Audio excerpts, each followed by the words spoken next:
My name is Daniel Morgan. I'm 34 years old, a financial advisor living just outside of Austin, Texas. For most of my adult life, I prided myself on being the reliable one, the guy who pays his bills early, remembers anniversaries, keeps a perfectly mowed lawn, and never misses a day at work.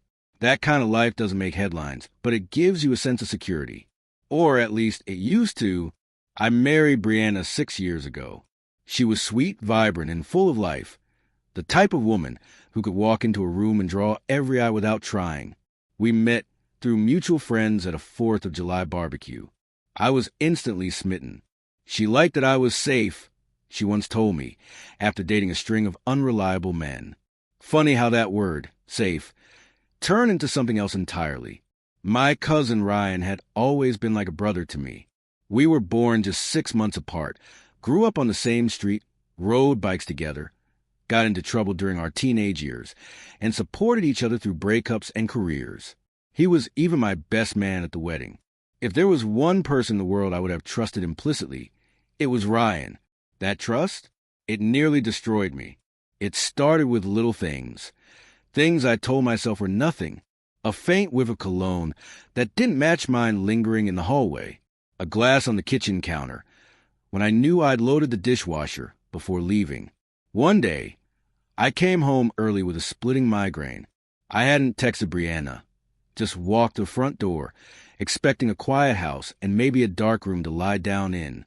Instead, I found the living room suspiciously clean. Too clean. The throw pillows were perfectly arranged. Odd, considering Brianna was never that tidy. There was an unfamiliar lighter on the coffee table. She claimed it belonged to a friend who had visited.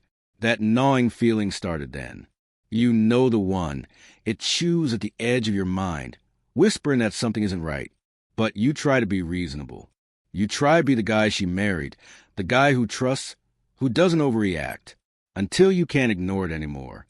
3 weeks later, Ryan came over to help me install a new garage door opener. We were sweating under the hot Texas sun, cracking beers and swapping stories like old times. He was talking fast, laughing too hard, avoiding eye contact. Then he said something that hit me like a truck. So, how's Brianna enjoying her new yoga mat? I paused.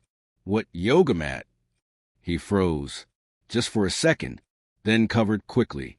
Oh, I must have misheard her last week. Thought she mentioned one.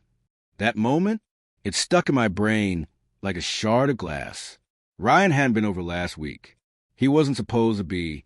Connecting the dots. That night, while Brianna was asleep, I went to the home security app on my phone. We had cameras set up around the house. Outside only, no interior cams, because she said they made her feel watched. I'd respected that, but I started watching footage from the past month. Every weekday, I'd leave at 8:15 a.m. for work. And on 3 separate days, Ryan showed up at our front door around 9:30 a.m. He stayed between 60 to 90 minutes. Sometimes he brought a bag. Once, he brought flowers. The final straw came on a Wednesday. He pulled into the driveway at 9:12 a.m., knocked, and was let in within seconds. He didn't leave until 11:04 a.m. My hands were shaking as I watched him kiss her goodbye in the front hallway. The camera didn't show inside, but their silhouettes were clear through the frosted glass. His hand on her hip, her fingers brushing his hair. That was it. There was no more pretending. I didn't confront her right away. I wanted a plan, something that would stick. So I started gathering everything. Phone logs, more footage, credit card transactions that showed shared Uber rides while I was working, even a charge from a lingerie store I hadn't seen any of the purchases from. Then I waited for the right day.